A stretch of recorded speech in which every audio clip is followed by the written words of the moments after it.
जब जिंदगी बहुत संघर्ष में चल रही हो, बहुत दुख का जीवन चल रहा हो, बहुत कष्ट का जीवन चल रहा हो, बहुत कष्टमय जीवन चल रहा हो, तब शमी के 5 पत्ते, शमी के 5 पत्ते एक दुर्वा के साथ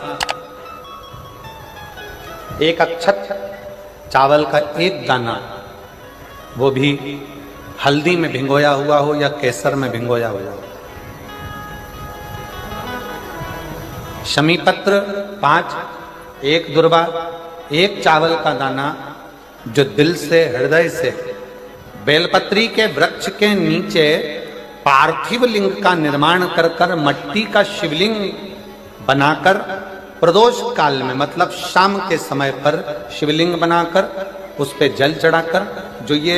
5 शमी का पत्र, एक दुर्वा और एक चावल का दाना अपनी कामना कर कर, जो दुख चल रहा है बाबा से विनय कर कर एक एक पत्ता जब समर्पित कर दे, फिर एक दुर्वा समर्पित कर दे, फिर एक चावल का दाना समर्पित कर दे और बाबा का वहीं पर पुनः विसर्जन कर दे, 3 महीना तो जाने दो, 15 दिन के अंदर वो दुख कटता जरूर है, चाहे कोई भी दुख, किसी भी तरह का दुख क्यों न। एक बेलपत्र के वृक्ष की परिक्रमा करने वाले को हजारों अश्वमेध यज्ञ का फल प्राप्त हो जाता है, हजारों अश्वमेध यज्ञ का फल प्राप्त हो जाता है। उसी तरह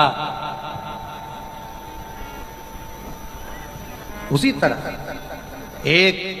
पार्थिव लिंग का निर्माण करने वाले को, मिट्टी का शिवलिंग का निर्माण कर कर पूजन करने वालों को 12 ज्योतिर्लिंग के शिवलिंग के दर्शन का पुण्य फल प्राप्त। बहुत ध्यान लगाकर सुनिएगा। एक बेलपत्री और उस बेलपत्री में एक चंदन की बिंदी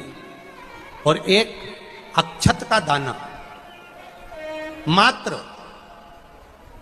रखकर भी अगर शिवालय पर चढ़ा दी जाती है, एक बेलपत्री, एक चंदन का बिंदी, और चंदन फिर निवेदन करेंगे। आज के जमाने में तुम लोग सब घिसा घिसाया, पड़ा पड़ाया, डब्बी का सामान ले लेकर, वो नहीं, चंदन की मुठिया रखो, थोड़ा सा भी घिसो, जरा सा भी घिसो, उसकी एक बिंदी और एक चावल का दाना जब हम भगवान देवादिदेव महादेव को समर्पित करते हैं, अपनी कामना कर कर समर्पित करते हैं, तो निश्चितता है, पुराण की कथा कहती है, शंकर भगवान उसका फल शीघ्र प्रदान कर देते हैं। भले आपने कुछ करा ना करा, उसका फल तुम्हें मिल जाए। में जाना, लोटा भरकर जल समर्पित करना, और कभी तुम्हारे जीवन में अगर तुमको लग रहा है कि मैं दुखों से पीछा छूट ही नहीं रहा, तब उस जगह पर बेलपत्री के मध्य भाग में पीला चंदन, ये जो पत्ती है और ये 2 पत्ती हैं, ये बड़ी पत्ती और ये बीच की जो 2 पत्ती हैं, इसके बीच में जो डंडी का भाग रहता है, जो बीच में डंडी का जो भाग है, बड़ी पत्ती और ये 2 छोटी पत्ती के मध्य में जो डंडी का भाग है, उस डंडी के भाग में पीला चंदन और एक अक्षत पीला, शंकर भगवान को आप अगर प्रदोष काल में समर्पित कर रहे हैं, तो ये निश्चित है कि धीरे धीरे कर कर वो दुख समाप्त होगा, वो दुख कटेगा ही। प्रगट वर्णन किया गया, शंकर भगवान की तुम्हें धोखा दे रहा है, लक्ष्मी नहीं आ रही, बहुत चिंता में पड़े हुए हो, बहुत टेंशन में जिंदगी चल रही है, बहुत बीमारियां तुमको घेर ली है और चारों तरफ अंधेरा ही अंधेरा नजर आ रहा है। तुमने विचार करा, अब मैं तो मर जाऊं तो अच्छा, मैं सुसाइड कर लूं तो अच्छा, मैं मर जाऊं तो अच्छा। तो मरने से पहले एक काम कर कर देखना, शंकर भगवान की आराधना कर कर देखना, शिव पर एक लोटा जल चढ़ा कर देखना, और ज्यादा चिंता, ज्यादा टेंशन हो तो बेलपत्री के जड़ को घिसकर उसका चंदन बना शंकर को लेपन कर कर उसकी भी आराधना कर कर देखना कि बेल चंदन का फल क्या है। बेल पत्र, एक बेल, ये कोई साधारण नहीं, एक बेल पत्र, एक बेल, ये कोई साधारण नहीं, एक बेल। इसकी नीचे की डंडी से लेकर ये 2 पत्तियां जहां लगी हैं, और 2 पत्ती से लेकर ये बीच की जो पत्ती है उसमें जो गेप है, उसमें जो जगह है, दिख रही है आपको, ये 2 पत्ती से लेकर बीच की पत्ती के बीच में जो जगह खाली रहती है, 33 कोटि देवी देवताओं विराजमान रहते हैं इस बीच की जगह में। जब शिव जी को चढ़ाया जाता है तब इस पत्ती के बीच की जगह शंकर के शिवलिंग पर रखा जाता है। तो शिव जी इतने प्रसन्न होते हैं कि मेरी स्तुति करने के लिए ये भक्त 33 कोटि देवताओं को लेकर आया है मेरी स्तुति करने के लिए। लोग चावल लाए, लोग अंबारियां लाए, धन लाए, दौलत लाए, संपदा लाए, पर एक शंकर का भक्त ऐसा होता है जो एक बेलपत्री के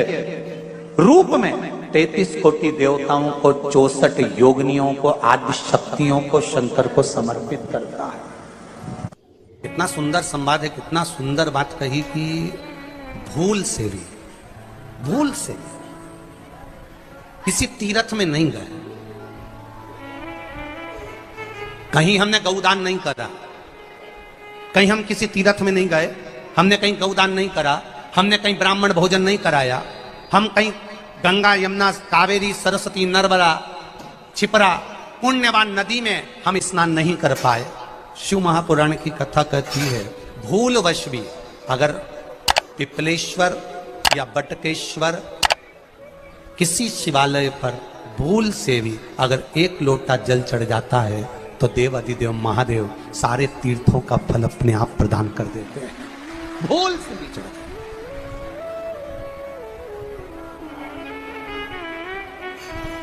एकांतेश्वर महादेव किसी तीर्थ में नहीं गए, कहीं हमने गौदान नहीं करा, कहीं हम किसी तीर्थ में नहीं गए, हमने कहीं गौदान नहीं करा, हमने कहीं ब्राह्मण भोजन नहीं कराया, हम कहीं गंगा यमुना कावेरी सरस्वती नर्मदा छिपरा पुण्यवान नदी में हम स्नान नहीं कर पाए। शिव महापुराण की कथा कहती है भूलवश भी अगर पिपलेश्वर या बटकेश्वर किसी शिवालय पर भूल से भी अगर एक लोटा जल चढ़ जाता है तो देव अधिदेव महादेव सारे तीर्थों का फल अपने आप प्रदान कर देते हैं। भूल से भी चढ़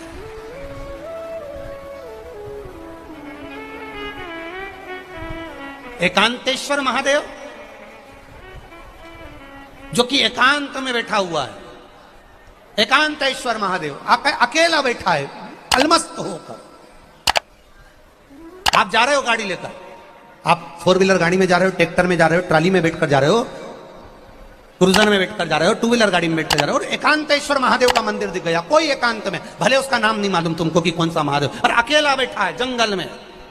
वृक्ष की छांव में एक ओटले पर, कोई दीवार नहीं, कोई जाली नहीं, कोई गेट नहीं, कुछ भी नहीं। ये शिव मंदिर में जाकर एक लोटा जल समर्पित करती थी। और शास्त्र कहता है कि शंकर के मंदिर में अगर एक लोटा जल कोई एक परिवार का व्यक्ति भी समर्पित कर रहा है तो समझ लेना कि वो अपनी 71 पीढ़ी को पार लगा रहा है। वो अकेला नहीं, 71 पीढ़ी को पार लगा रहा है। शिव महापुराण की कथा कहती है जब बच्चा गर्भ में आता है, माता के गर्भ में जब संतान आती है और माता के गर्भ में जब संतान रहती है, उस 9 महीने में स्त्री नारी अगर कहीं शंकर के मंदिर के सामने से निकल जाए, या शिवालय का जल स्त्री को मिला हो, या शंकर भगवान का कोई प्रसाद, या शंकर भगवान का कोई नाम जाप, या शंकर भगवान का कोई मंत्र जाप उस स्त्री के कानों में पहुंच जाए, तो जो गर्भ में बच्चा होता है वो बच्चा शंकर की कथा तक या शिवालय तक उसको बिना बोले ही वो अपने आप चला ही जाता है, पहुंच ही जाता है। उस गर्भ में रहने वाले बच्चे को भगवान शंकर के मंदिर के सामने से भी कोई गर्भवती स्त्री निकल कर चली जाती है तो उसका भी फल उसको प्राप्त हो जाता है, उसका भी फल उसको प्राप्त हो जाता है। और वो फल साधारण नहीं होता। क्यों? बेलपत्री को जब भी चढ़ाया जाता है तो पीछे की डंडी पकड़कर नहीं चढ़ाया जाता। बेलपत्री को चढ़ाने के लिए मध्य भाग को, जैसे यह बेलपत्र होता है तो इसका मध्य की जो डंडी होती है, मध्य भाग होता है बेलपत्री का, तब मध्य भाग को पकड़कर हम भगवान शंकर को बेलपत्र समर्पित करते हैं। कोई भी बेलपत्र ऐसे नहीं चढ़ाता कि डंडी पकड़ के चढ़ा दिया, फिर पीछे की डंडी पकड़ के चढ़ा दिया, फिर पीछे की डंडी पकड़ के चढ़ा दिया, फिर डंडी पकड़ा, फिर चढ़ा दिया ना। मेरे देवादित्य महादेव को जब भी बेलपत्र चढ़ाया जाता है तो मध्य भाग, पीछे की डंडी पकड़कर नहीं, मध्य भाग से भगवान शंकर को बेलपत्र समर्पित किया जाता। मध्य भाग से जब भी पकड़ेंगे तो मध्य भाग को पकड़कर बेलपत्र समर्पित करेंगे। क्यों?